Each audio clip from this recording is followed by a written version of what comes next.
Provérbios 14, depois vamos para o 31, somente 2 versículos.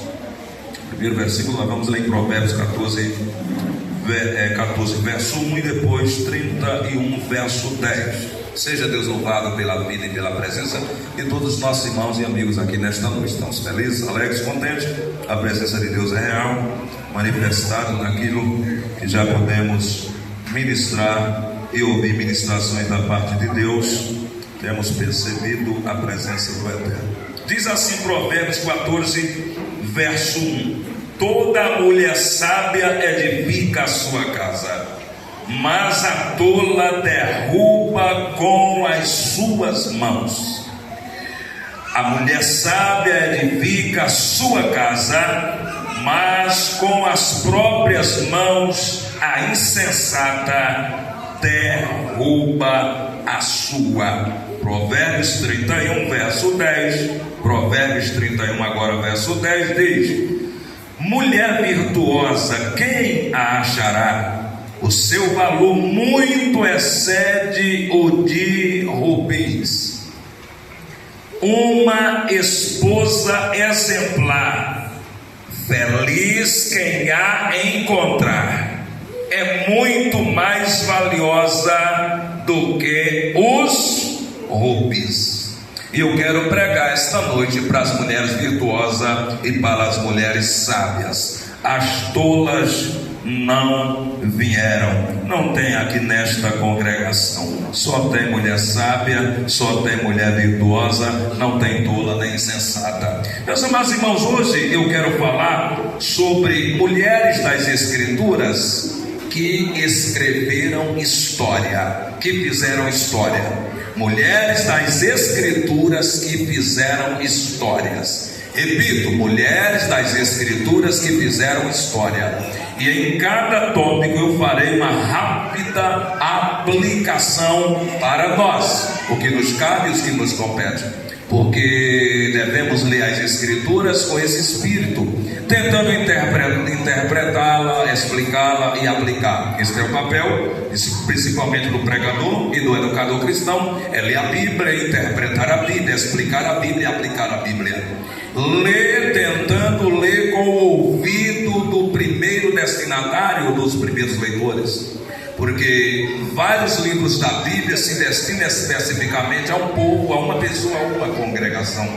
A uma pessoa eu me referia, por exemplo, Tito, é escrito a um pastor chamado Tito, tendo como primeiro leitor, como primeiro destinatário. 1 e 2 Timóteo é escrito primeiramente, tendo como primeiro leitor, primeiro destinatário, Timóteo, um jovem pastor. Então, ao lermos as Escrituras, precisamos primeiro tentar entender e compreender o que o Espírito Santo estava dizendo por intermédio do escritor, daquele literário, aos seus primeiros leitores, o primeiro destinatário. E depois os próximos processos, dentre outros, são descobrir o que nos cabe, o que nos compete, o que se aplica a nós. Este é o papel, e é exatamente isso que eu tentarei fazer. Tem pregadores que garantem: eu serei rápido e sucinto. Aliás, sucinto e rápido, ou rápido e objetivo. Eu não tenho certeza se serei objetivo. Eu procurarei ser sucinto e tentarei ser objetivo em minha rápida prédica. Mulheres das Escrituras que fizeram história.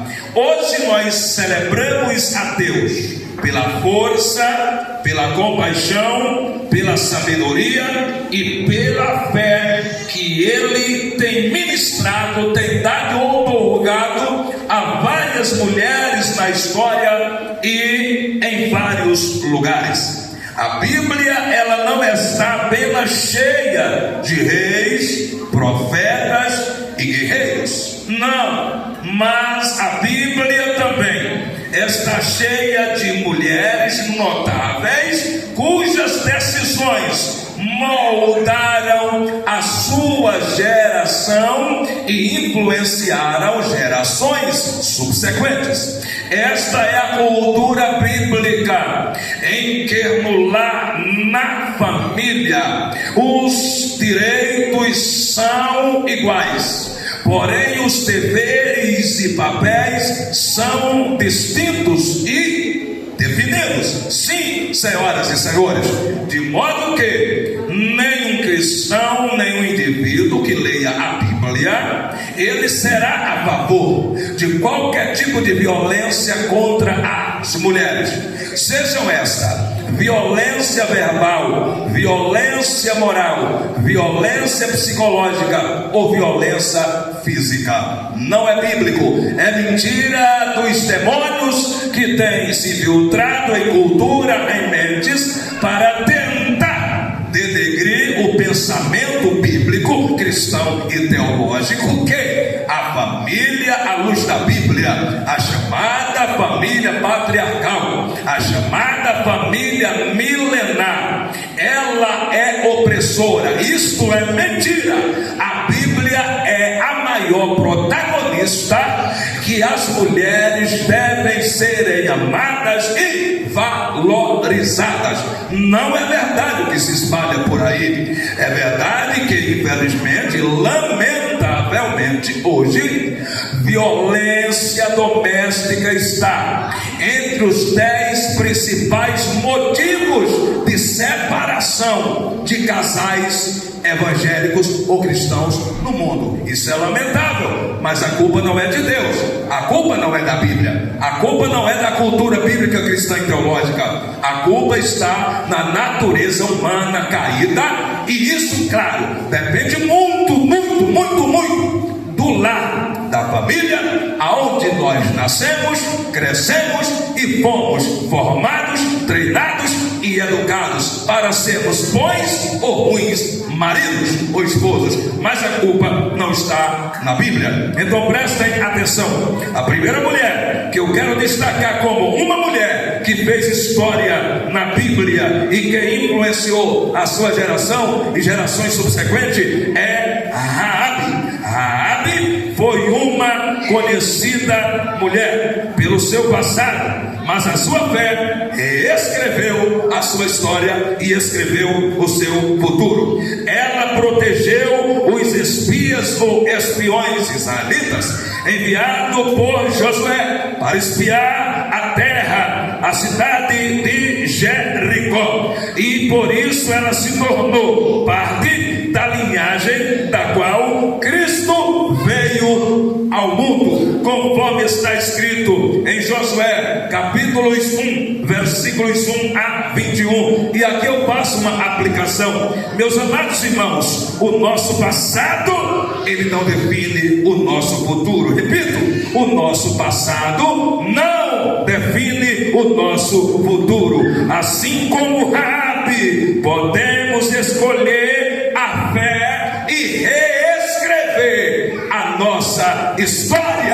Glória a Deus. Segunda mulher, Noemi. Noemi, ela caminhou através da dor, através da perda, mas sua orientação, ela posicionou Ruth na linhagem dos reis, conforme está escrito em Ruth, capítulo 1, versículos 20 e 21. Sim, queridos, e faço uma aplicação. Mesmo em meio à dor, a sabedoria de Noemi, a sua também, ela pode abençoar outras pessoas e abrir caminhos para elas trilharem. Glória ao nome do Senhor. Terceira mulher, que à luz das Escrituras fez uma história brilhante, é Ruth, a nora de Noemi. Ruth, ela tornou-se um poderoso exemplo, melhor dizendo, de lealdade e de devoção. Uma viúva estrangeira que escolheu a fé em vez de o conforto, e por isso se tornou a bisavó do maior rei da história da humanidade até hoje,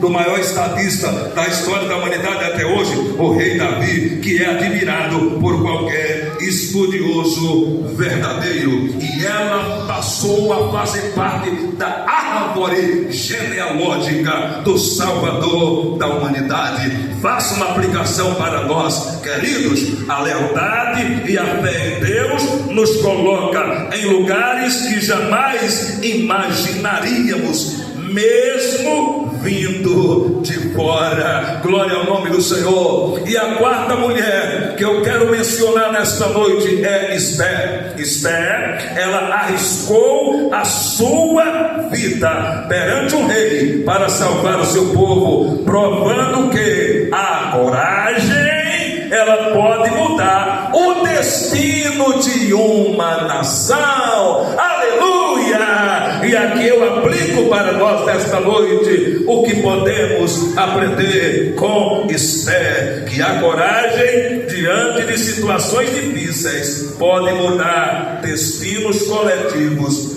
Deus usa nossa ousadia. Seja ousado, seja intrépido, porque nós somos limitados, mas servimos a um Deus, confiamos em um Deus que não tem limites. E o que importa não é aonde nascemos, aonde se criamos, a qual família pertencemos.